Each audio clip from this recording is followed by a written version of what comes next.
Hey everyone, Adam and Andrew here with It Takes Two Takes, here to talk about the movie Greyhound.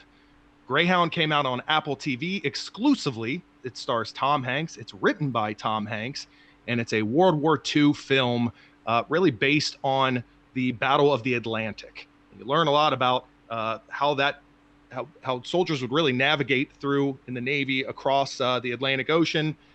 More to come on the details, but ultimately, if you like Tom Hanks, if you like World War II, U-boats, Chet Hayes, the rapper, aka Chet Hanks, Tom Hanks' son, you're in for a treat because Greyhound is now available not on any streaming platform. It's exclusive to Apple TV, but we've watched it and we're here to talk about it. Um, I'd like to begin with you, Adam. What were your thoughts? Give me some things that maybe you liked. What didn't you like about this? Of course, we'll start with avoiding spoilers. Go Of right ahead. course. Um, it was an interesting movie. It was certainly not a flawless movie. I definitely have thoughts when we get into the spoilers area about some areas that bothered me, but overall the movie was good. I felt like there were times it definitely didn't keep the momentum. I almost felt like the movie dragged at certain parts, but overall I thought the movie was good.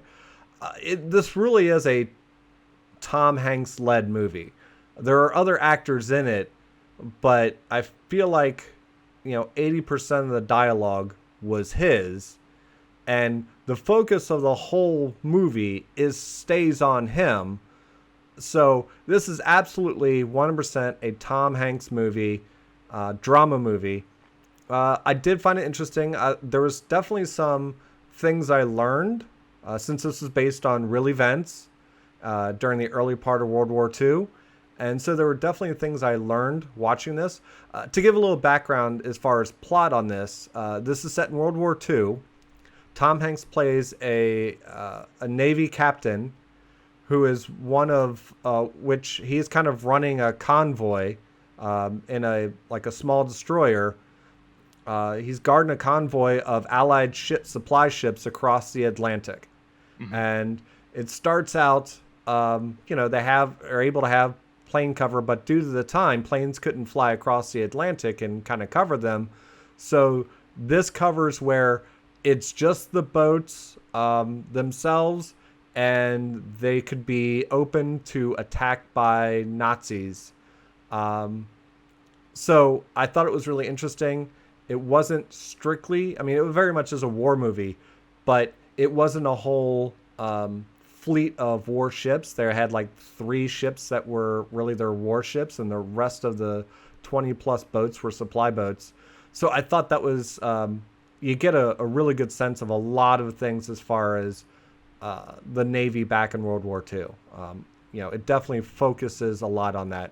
So I think I learned a lot. It was an all right movie. Rewatchability. This is where my question is, Andrew. I didn't find it had. I didn't feel like it had a lot of great rewatchability. I enjoyed watching it the one time. I don't know if I'll watch it again though. What's your thoughts on rewatchability? Well, I'll answer that. I do want to take a step back that I think would lead me to it, but to answer your question about rewatchability, I would say I think it depends. I mean, my personal opinion, I'd watch it again if someone was really interested in seeing it. But yeah, I don't know that I'd just go out on my own and watch it just for myself. But obviously, that's personal preference, of course. I mean, I think the key here, as far as like overall opinion, is to your point with Tom Hanks's character really getting the spotlight, which great. I mean, he can certainly carry a film, as we know. That you're kind of looking at a slice, right, of World War II, and it's sort of a one isolated sort of journey across the ocean, and it's really not based on any real character. There are certain things that influence it. It's based on the book The Good Sheperd. Tom Hanks's character is a fictional one, but it really does give you sort of a lens into the chaos uh, that the Navy had to go through when bringing supplies over to the Allies. You get to a certain point where you don't have the sort of the air coverage, and all of a sudden you're going through this gap, this zone of not being able to be protected any longer. And what is that like?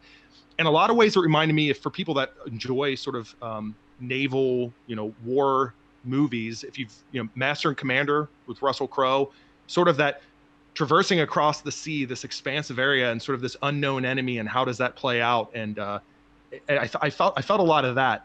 But regarding the character development, or really lack thereof, Tom Hanks's character performance was great. I felt like not only the surrounding characters, but to a certain degree, even Tom Hanks's character, there really wasn't a lot of time. You know, it's a 90-minute give or take film. There also wasn't a lot of effort, in my opinion, to really make me care about the characters. If you care about the chaos that was going on at sea, if you care about sort of the suspense and just some of the visuals of what it might have been like out at sea and the lives of these individuals, you're going to get that. But you're not going to get much else. And I don't want to spoil much, but they do kind of hint early, right when the movie starts, at a little bit of a love story. And I don't even know what the point of that was, because they kind of just jump right into the action. We don't really care anymore. Yeah, I was going to get into that in our spoiler area. And I do feel like there was a definite lack of caring about the characters. I mean, to a certain extent, you care about Tom Hanks's character because the entire focus of the movie is on his character, right? I mean, we don't cut over and it. It's Tom Hanks, right? I mean, we care about Tom Hanks generally, naturally. Right, he's the greatest guy, right? The nicest guy, or whatever. But really, you don't care about any of the other characters because you really don't get to know them at all.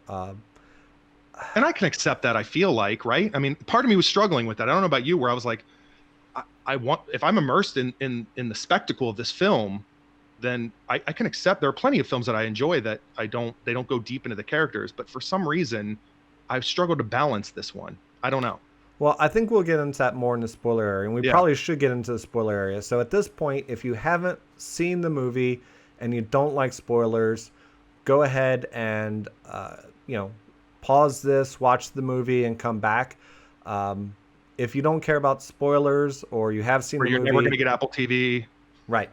Then we're gonna get in the spoiler area right now. So heads up. Yeah. Okay. All right. So from a spoiler standpoint, yes, the love Should story. We start with the romance subplot, or that's what I was gonna do, because that starts off the beginning of the movie. So from the very beginning of the movie, they set up this romance plot that ultimately, by the end of the movie, didn't matter at all. The only thing it did, to a certain extent, is explain where he got his slippers. But I didn't need an explanation of where he got his monogram slippers from. That didn't. That wasn't that fascinating to me. Later on he puts on his slippers. You want something to go home to. It's almost every war movie, right? Like a character that you care about. It's not even a war movie. It's Castaway, right? Like, you got somebody to come back to, and you're going through this hell, right? The only thing that opening scene sets up is the idea that this is his first command. This is his first trip across. At his age, and his level of, There could have been, you could have thrown that in like one of the first lines on the boat if you wanted to, and gotten the same amount out of that. When he got his slippers, he could have just said, "These were a gift from my girl." I didn't really need splice into some flashbacks and make it a little more drawn out to make me feel like he's having visions of going back. Even it still wouldn't have been that great, but it would have been better. Visions are just thoughts of, am I going to get back to her type of deal, right? Sure. To care about that relationship a little bit. Make her a mystery, like those submarines. You know what I mean? Those U-boats. Like make him a mystery. Make her a mystery. They cast Elisabeth Shue in that role, and it's just like you could have cast any actress in that role, because she was in the role for like 5 minutes. So I don't know why it had to be Elisabeth Shue, or whatever. Maybe we're very sensitive to Elisabeth Shue being in films. I don't know if most people just wouldn't have noticed, but I agree. Like, why Elisabeth Shue? And really, for the most part, the other characters, you don't dive into, like we've talked about before, right? So, the Lieutenant Commander, Charlie Cole, played by Stephen Graham, he's probably got the second most number of lines because he's second in command, but even he doesn't really command much of the screen time on this movie, other than when he's plotting a course, you see him briefly working on a map type of deal, or when he's talking to Tom Hanks's character. That's really about the only time you cut away, is if someone's about ready to deliver Tom Hanks some news real quick, they cut away for that brief amount of moment. outside of that, everything else is either on Tom Hanks or from his point of view. Um, and then the other character they touch on a bit is the George Cleveland, right? I wanted to The talk about cook, him. I'm letting you go continue, but I have something on him. the cook who keeps bringing him his meal that he never eats, played I by cared about him the most, by the way. Right, played by Rob And I Morgan. didn't even know his name.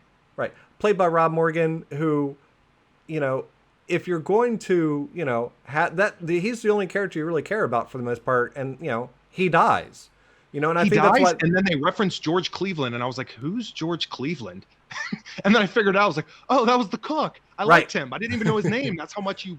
Didn't Well, he put even that in called your head. the substitute, like waiter or cook or whatever, who brings Tom Hanks's next meal. Like he Right. calls him Cleveland. He's like, "No, sir," and then corrects him on what his name is. Yeah, yeah, Um, yeah. so, and the only problem I have with that is, I guess since it was his first command, I feel like other than you see him bring him a meal, I hadn't invested in their relationship enough. Why he was all of a sudden forgot he died, to a certain extent, I even Yeah. felt like that relationship was a little hollow because we see him bring him a few meals and then all of a sudden it's this huge impact when he's gone type of deal, right? And the only Yeah. reason we even feel that is because he actually cared about the captain eating, and He trying did, to and I convince him to eat. Yeah, I wanted to mention the part of the food. At first, I thought that the food is going to mean something. It's almost like a symbolic, or it's sort of a plot device. In other words, I felt like those first two times he tried to serve him food, it was always breakfast related food. And as soon as that plate was in front of him, chaos took place, and he couldn't even touch his food. That proved to not be the case eventually, because at some point he starts to, the food actually gets in front of him, and chaos didn't happen. Maybe he didn't eat, but He just there didn't wasn't have an appetite, emergency. is what they made it sound like. Yeah. Pretty much once they hit, and that was the part of the movie is, so planes can fly only so far into the Atlantic Ocean before they need to turn Right. back to the fuel, and same with on the other side. So they called that area in between those two fly zones the Black Pit. Right. So apparently, and they set this up during the movie, he didn't sleep or leave the bridge pretty much during their entire crossing of the Black Pit. And so he wasn't eating, he wasn't sleeping, he just stayed awake and paced around, which is why his feet got injured and he eventually went to his slippers, which he was bleeding through. Which the one crewman who saw his slippers, him bleeding through his slippers, I felt like that was a moment that was lost of some sort of emotional connection. Like, Yes. he should have said something to somebody or something, show that he cared, or even make a comment like about him admiring the captain or something, that he won't even quit. It was felt like it was a lost moment. That crewman noticing his feet was bleeding. It's like, I just Yeah, felt like it was wasted.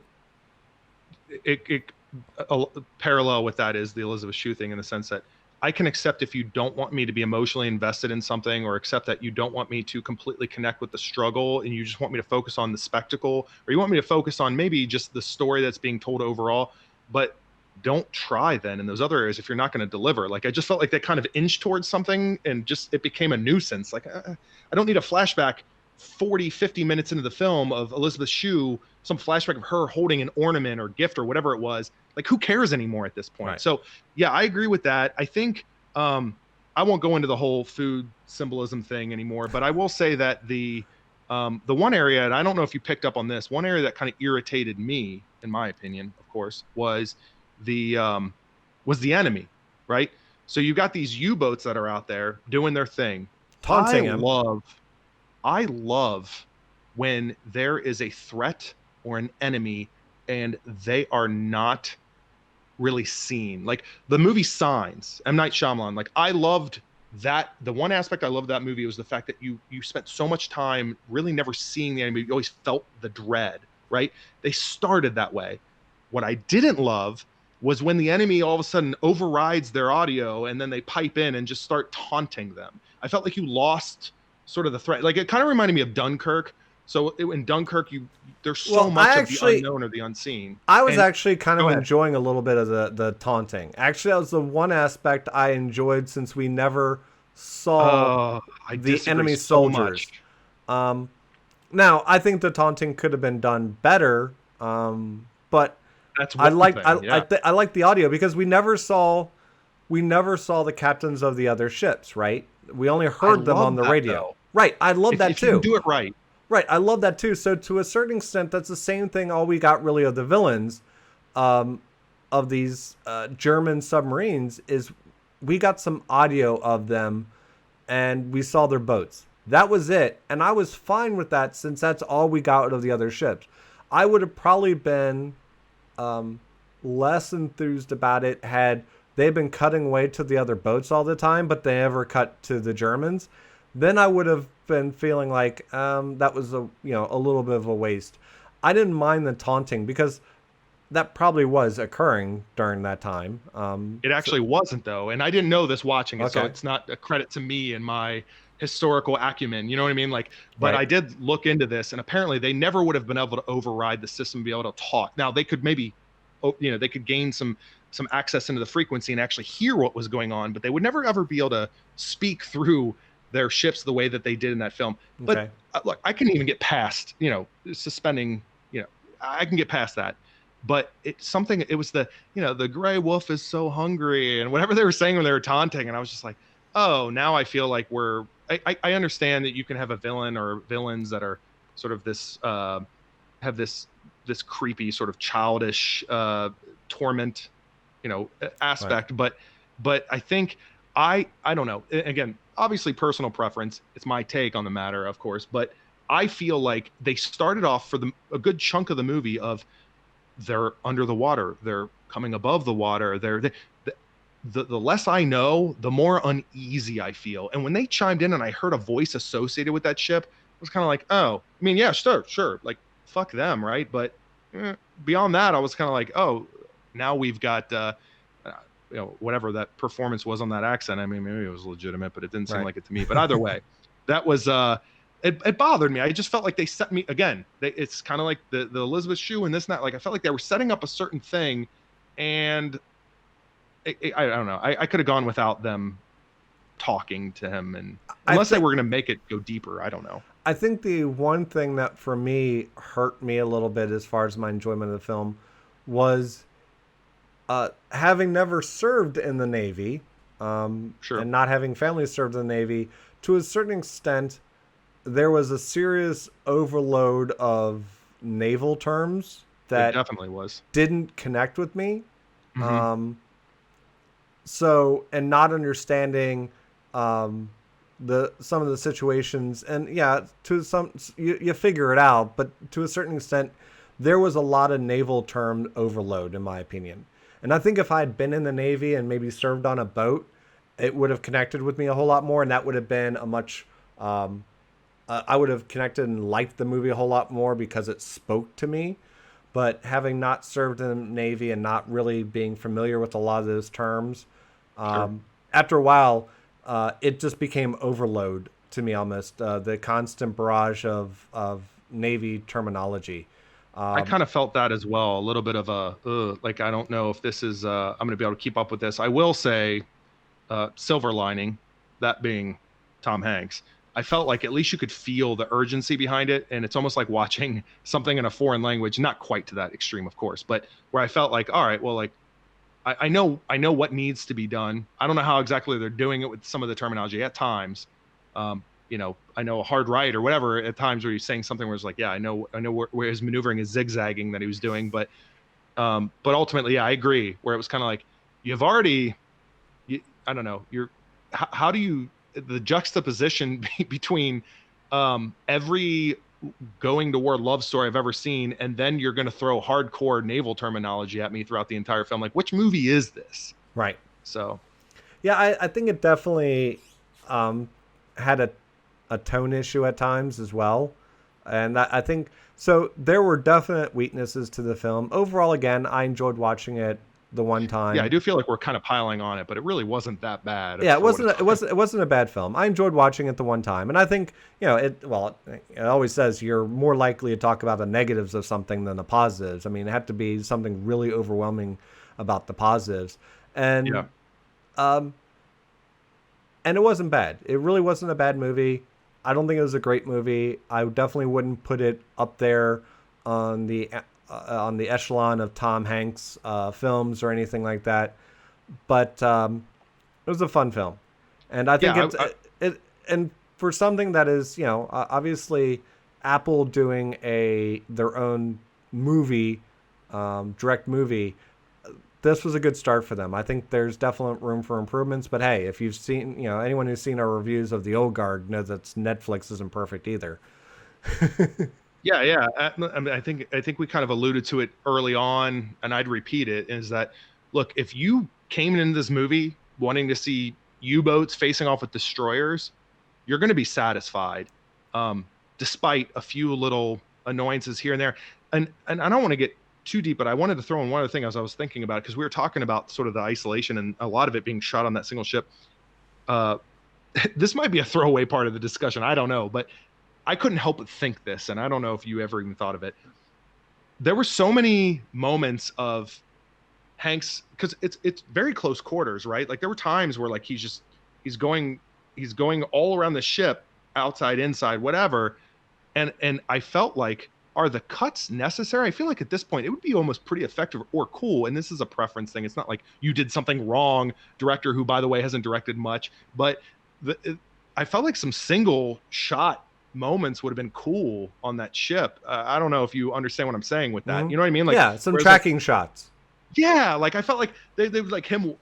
He'd be walking out of a doorway, going out on deck, and then they do like two other cuts of him on the deck. And I was like, couldn't we just follow him and like, I don't know, pan around him? And that would have been pretty cool, but whatever. I mean, this nitpicking from an actual like composition and overall like how you film something standpoint. But I was like, this is prime for that. It would have been so cool. It would have might have set it apart a little bit. Like, hey, you want to see a really cool, 6-minute continuous take? Like, check out Greyhound. But Right. whatever. I mean, I know I'm asking for too much It here. would have also given us a better layout to a certain extent of the that whole area if had Yeah, they done a good tracking shot.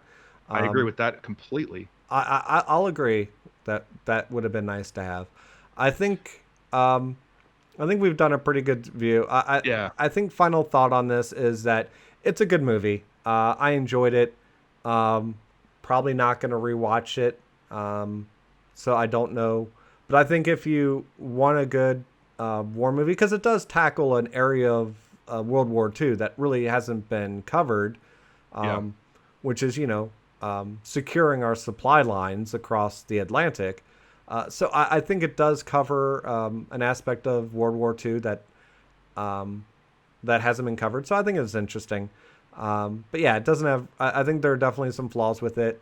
No movie, very few movies, if any movie, is even perfect. But I think it's definitely worth a watch if you like World War II movies or naval movies. I think so. I mean, I think I would echo a similar sentiment. If there were anything to add, I think it would be, since we are in spoiler territory, of course. At the end of the film, there is all these ships around them. There's this crew out on deck, and they're cheering for Tom Hanks' character and his crew. And if you are going to this movie hoping that cheering on the deck is going to give you an emotional response, you're not watching the right film. If you're wanting to be one of those people on the deck cheering for the that fact didn't that you tug got at your to- heartstrings. I mean, that just wasn't Right. like yanking on them for you, Andrew. Yeah, right. I saw them cheering and I was like, I mean, good for them, but I'm not. This isn't like. Yeah, I was watching this like. I mean, I was I'm bawling not my eyes out, of course, by that. Right. That moment though, if you can put yourself right there on that deck with them and cheer for the fact that you saw a pretty cool spectacle of what it's like to be going across this ocean and having incredible odds working against you in terms of making it, and seeing how a character like Tom Hanks is able to face that, then you're probably going to really enjoy this film. So I feel like I'm maybe somewhere in between, but I'm going to lean more towards the character development. Maybe I just picked the wrong night to watch it, but ultimately you're going to love this film if you really want to see some good World War II action in a way, like you said, Adam, you haven't really seen much of up to this point. I think I have one last final thought on this. You know, it was kind of a 4th of July type of movie, but I honestly think this would have been better to come out around Memorial Day as opposed to 4th of July. I mean, Memorial Day is very much more synonymous with World War II. Sure. And I feel like I think it would have hit home from a flag waving standpoint a little bit more around Memorial Day than it did around 4th of July. Just my opinion. Yeah, and I think they were supposed to be some sort of limited release in theaters prior to Apple. I mean, Apple TV always had the rights to it, but I think there was supposed to be some theatrical run to a certain degree. Oh, they probably I don't did. know what those dates originally were, but they probably did, just because it helps them get into some of the award shows and stuff like that, or at least be a contender. Which, right, considering and to bring it full circle, considering how the number of things that keep getting pushed back, that might become important this year. right. I think we've made it clear how, the people that will really enjoy this film, the people that might leave a little bit left over to be desired. But I want to reiterate, Chet Hanks is in this film. Rapper, actor, Chet Hayes or Hanks, whatever you prefer. He's hiding those tattoos under that World War II uniform, but he's there. They're there. And we didn't really talk about it. We don't need to. It's enough. We've said enough. Other than the characters we mentioned, the rest were all throwaway characters. So, you know, even the guys working the radar end up being, you know, throwaway because, you know, they go on and off shifts. So you end up with a different one each time. And so you don't really even get attached to the radar guys. So, I think we're at this point. We'd love to know your thoughts on the movie, though. So if you have thoughts on the movie that we didn't cover, you know, leave those in the comments below. And go ahead and like and subscribe to our channel if you enjoyed this video. And with Comic-Con coming up this week, I'm sure we will have a lot more to discuss later this week.